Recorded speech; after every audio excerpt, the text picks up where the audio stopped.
Hello everyone and welcome back to my Bold and Beautiful 29 YouTube channel. I hope you guys are having a wonderful day. Before we start, please hit the subscribe button and give this video a thumbs up. Lee will be backed into a corner. When Lee tried to fake Luna's death, she easily undervalued how far her other grandma would go to find her. Sheila was devastated when she learned her granddaughter Luna had succumbed to her projectile crack and passed down.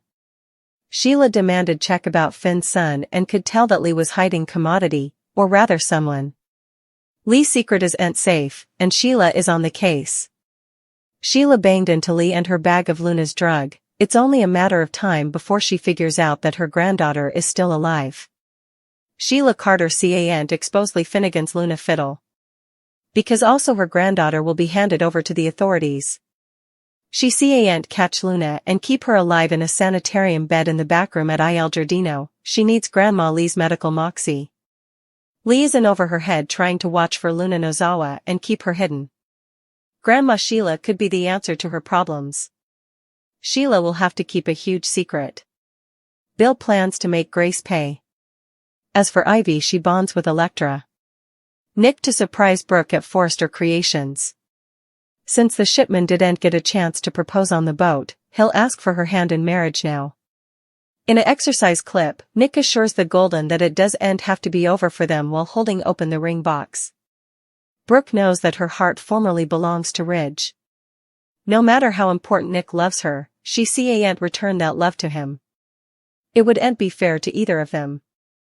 Over with Ridge, he is commodity delicate to admit to Taylor. Indeed, though they're engaged and he didn't cheat on her, he can't marry her. It seems that Ridge will try to explain effects to Taylor, but she refuses to believe it. The woman declares that she's not taking off her engagement ring. Lee faces a huge problem. Now that Sheila has seen Slow Luna, how will he keep her quiet? Sheila can't go around with a smile on her face as she's supposed to be grieving. It also forces Sheila to keep a huge secret from Deacon. The couple just promised each other no more secrets, so this could produce some distance between them. As for Grace, Finn is taking her to the police station. Liam and Hope tell Bill each about Grace's deception. Bill swears to make her pay. Will he block Grace's concession at the police station to make his own deal with the croaker? This might be too big to talk to Steffi about over the phone or by textbook. Steffi is also still trying to reuse everything that's gone on.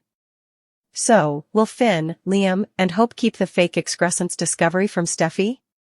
If Finn is a bit too squeaky clean, Steffi hubby be sullied up a little bit? Is Finn just too good to be true? Ever since Finn came to City, he has been Steffi's idol and extremely pious to her. Finn is ironically the most noble and level-headed person in his family. Finn's consanguineous mama tends to sneak cases out of the sanitarium and take them home to nurse them back to health. Finn's real mama has been a bit of a lunatic in her time, and his father is nothing but a cheater. Finn learned that he'd a son with his consanguineous aunt and his son is a killer. Lately she tried to get relief of Steffi to have a relationship with Finn. Finn has had openings to cheap on Steffi, but he wouldn't consider stepping outside of his marriage to sleep with anyone. Finn's father-in-law, Ridge, is veritably funny when it comes to giving Steffi advice about Finn's family. Ridge has tried to get Steffi to leave Finn several times because of his natural family. Still, Ridge hotcakes between two of High's ex-wives constantly, proving that Finn is the better man. Ridge doesn't give Finn any benefit of the mistrustfulness, indeed, though he infrequently speaks to his natural family. Now Finn's mama has actually saved his woman's life. One has to wonder how Ridge is going to accept this. Finn takes some assignments from his father-in-law when it comes to women and stop being similar a gentleman. Finn doesn't necessarily have to cheat. While Steffi is out of City, Finn could do Commodity really wild and dangerous and realize that Lee is over to Commodity. Lee took a leave of absence from the sanitarium. Could Finn discover his mama's secret, that she faked his son's death and is taking care of her at home?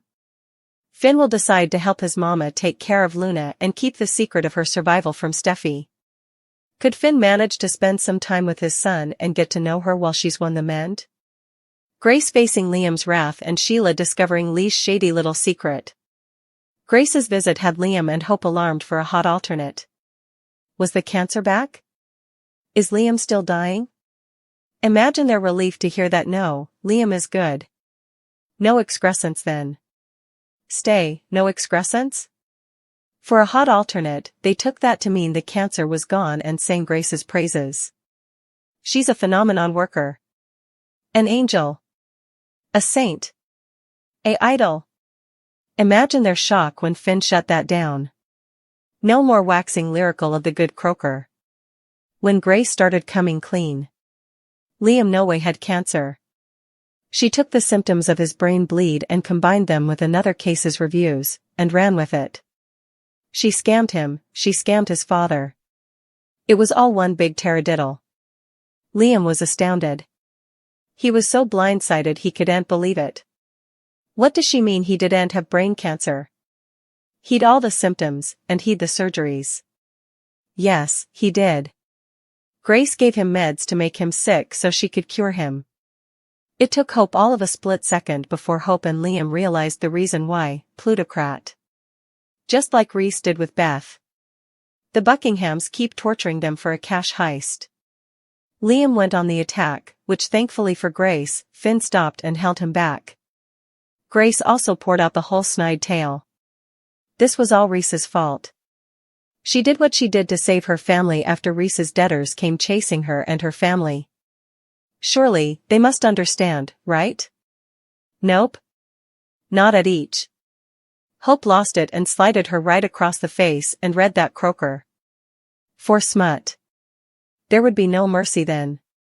Grace offered to do the right thing and turn herself in.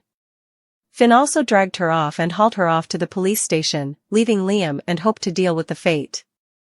Katie streamlined Bill about Brooke's near-death drama and how it brought her back to Ridge.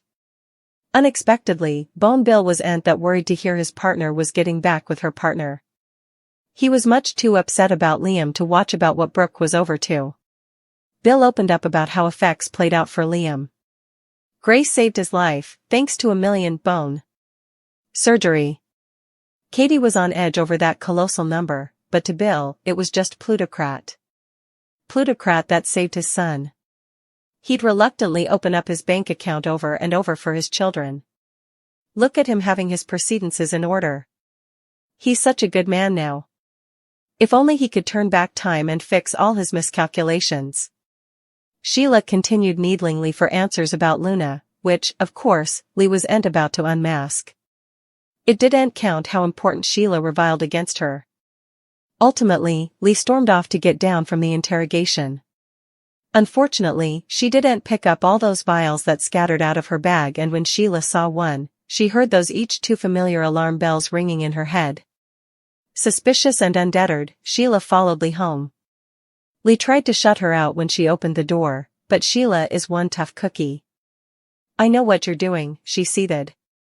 Funny enough, Sheila didn't assume Lee was hiding Luna, she allowed.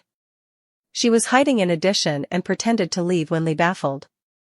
It was a trick, however, and when Lee backed off for a split second, Sheila got through the door. Sheila slammed back the curtain and saw her precious granddaughter. She was alive. She's not okay, but at least she's alive. Sheila broke down in gashes of joy.